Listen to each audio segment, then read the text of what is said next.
21 അധ്യായം. ഞാൻ പുതിയ ആകാശവും പുതിയ ഭൂമിയും കണ്ടു. ഒന്നാമത്തെ ആകാശവും ഒന്നാമത്തെ ഭൂമിയും ഒഴിഞ്ഞുപോയി, സമുദ്രവും ഇനിയില്ല. പുതിയ യെരുശലേം എന്ന വിശുദ്ധ നഗരം ഭർത്താവിനായി അലങ്കരിച്ചിട്ടുള്ള മണവാട്ടിയെപ്പോലെ ഒരുങ്ങി സ്വർഗ്ഗത്തിൽ നിന്ന് ദൈവസന്നിധിയിൽ നിന്ന് തന്നെ ഇറങ്ങുന്നത് ഞാൻ കണ്ടു. സിംഹാസനത്തിൽ നിന്ന് ഒരു മഹാശബ്ദം പറയുന്നതായി ഞാൻ കേട്ടത്, ഇതാ മനുഷ്യരോടുകൂടെ ദൈവത്തിന്റെ കൂടാരം, അവൻ അവരോടുകൂടെ വസിക്കും, അവർ അവന്റെ ജനമായിരിക്കും. ദൈവം താൻ അവരുടെ ദൈവമായി അവരോടുകൂടെയിരിക്കും. അവൻ അവരുടെ കണ്ണിൽ നിന്ന് കണ്ണുനീരെല്ലാം തുടച്ചുകളയും. ഇനി മരണമുണ്ടാകയില്ല, ദുഃഖവും മുറവിളിയും കഷ്ടതയും ഇനി ഉണ്ടാകയില്ല. ഒന്നാമത്തേത് കഴിഞ്ഞുപോയി. സിംഹാസനത്തിൽ ഇരിക്കുന്നവൻ, ഇതാ ഞാൻ സകലവും പുതുതാക്കുന്നു എന്ന് അരുളി ചെയ്തു. എഴുതുക, ഈ വചനം വിശ്വാസയോഗ്യവും സത്യവുമാകുന്നു എന്നും അവൻ കൽപ്പിച്ചു. പിന്നെയും അവൻ എന്നോട് അരുളി ചെയ്തത് സംഭവിച്ചു തീർന്നു. ഞാൻ അൽഫയും ഒമേഗയും ആദിയും അന്തവുമാകുന്നു. ദാഹിക്കുന്നവന് ഞാൻ ജീവനീരുറവയിൽ നിന്ന് സൗജന്യമായി കൊടുക്കും.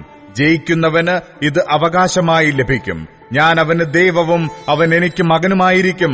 എന്നാൽ ഭീരുക്കൾ, അവിശ്വാസികൾ, അറയ്ക്കപ്പെട്ടവർ, കൊലപാതകന്മാർ, ദുർനടപ്പുകാർ, ക്ഷുദ്രക്കാർ, ബിംബാരാധികൾ എന്നിവർക്കും ഭോഷ്ക് പറയുന്ന ഏവർക്കുമുള്ള ഓഹരി തീയും ഗന്ധകവും കത്തുന്ന പൊയ്കയിലത്രേ.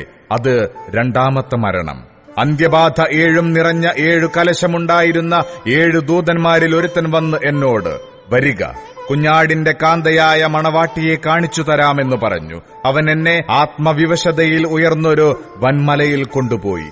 യെരുശലേം എന്ന വിശുദ്ധ നഗരം സ്വർഗ്ഗത്തിൽ നിന്ന് ദൈവസന്നിധിയിൽ നിന്നു തന്നെ ദൈവ തേജസ്സുള്ളതായി ഇറങ്ങുന്നത് കാണിച്ചു തന്നു. അതിന്റെ ജ്യോതിസ് ഏറ്റവും വിലയേറിയ രത്നത്തിന് തുല്യമായി സ്ഫടിക സ്വച്ഛതയുള്ള സൂര്യകാന്തം പോലെയായിരുന്നു. അതിന് പൊക്കമുള്ള വൻമതിലും 12 ഗോപുരവും ഗോപുരങ്ങളിൽ 12 ദൂതന്മാരുമുണ്ട്. ഇസ്രയേൽ മക്കളുടെ 12 ഗോത്രങ്ങളുടെയും പേർ കൊത്തിയിട്ടുമുണ്ട്. കിഴക്ക് 3 ഗോപുരം, വടക്ക് 3 ഗോപുരം, തെക്ക് 3 ഗോപുരം, പടിഞ്ഞാറ് 3 ഗോപുരം. നഗരത്തിന്റെ മതിലിന് 12 അടിസ്ഥാനവും അതിൽ കുഞ്ഞാടിന്റെ 12 അപ്പോസ്തലന്മാരുടെ 12 പേരുമുണ്ട്. എന്നോട് സംസാരിച്ചവന് നഗരത്തെയും അതിന്റെ ഗോപുരങ്ങളെയും മതിലിനെയും അളക്കേണ്ടതിന് പൊന്നുകൊണ്ടുള്ള ഒരു അളവുകോലുണ്ടായിരുന്നു.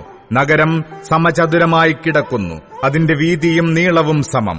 അളവുകോൽ കൊണ്ട് അവൻ നഗരത്തെ അളന്നു. 1200 നാഴിക കണ്ടു. അതിന്റെ നീളവും വീതിയും ഉയരവും സമം തന്നെ. അതിന്റെ മതിൽ അളന്നു. മനുഷ്യന്റെ അളവിന് എന്നുവെച്ചാൽ ദൂതന്റെ അളവിനു തന്നെ 144 മുഴമുണ്ടായിരുന്നു. മതിലിന്റെ പണി സൂര്യകാന്തവും നഗരം സ്വച്ഛ സ്ഫടികത്തിനൊത്ത തങ്കവുമായിരുന്നു. നഗരമതിലിന്റെ അടിസ്ഥാനങ്ങൾ സകല രത്നവും കൊണ്ട് അലങ്കരിച്ചിരിക്കുന്നു.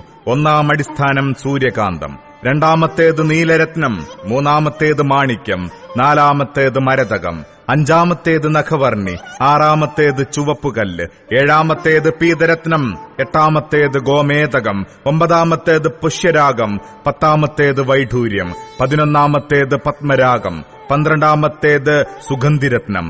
12 ഗോപുരവും 12 മുത്ത്. ഓരോ ഗോപുരം ഓരോ മുത്തുകൊണ്ടുള്ളതും നഗരത്തിന്റെ വീഥി സ്വച്ഛ സ്ഫടികത്തിന് തുല്യമായ തങ്കവുമായിരുന്നു. മന്ദിരം അതിൽ കണ്ടില്ല. സർവശക്തിയുമുള്ള ദൈവമായ കർത്താവും കുഞ്ഞാടും അതിന്റെ മന്ദിരമാകുന്നു. നഗരത്തിൽ പ്രകാശിപ്പാൻ സൂര്യനും ചന്ദ്രനും ആവശ്യമില്ല. ദൈവ തേജസ് അതിനെ പ്രകാശിപ്പിച്ചു. കുഞ്ഞാട് അതിന്റെ വിളക്കാകുന്നു. ജാതികൾ അതിന്റെ വെളിച്ചത്തിൽ നടക്കും. ഭൂമിയുടെ രാജാക്കന്മാർ തങ്ങളുടെ മഹത്വം അതിലേക്ക് കൊണ്ടുവരും. അതിന്റെ ഗോപുരങ്ങൾ പകൽക്കാലത്ത് അടയ്ക്കുകയില്ല. രാത്രി അവിടെ ഇല്ലല്ലോ. ജാതികളുടെ മഹത്വവും ബഹുമാനവും അതിലേക്ക് കൊണ്ടുവരും. കുഞ്ഞാടിന്റെ ജീവപുസ്തകത്തിൽ എഴുതിയിരിക്കുന്നവരല്ലാതെ അശുദ്ധമായത് യാതൊന്നും മ്ലേച്ഛതയും ഭോഷ്കും പ്രവർത്തിക്കുന്നവനാരും അതിൽ കടക്കയില്ല.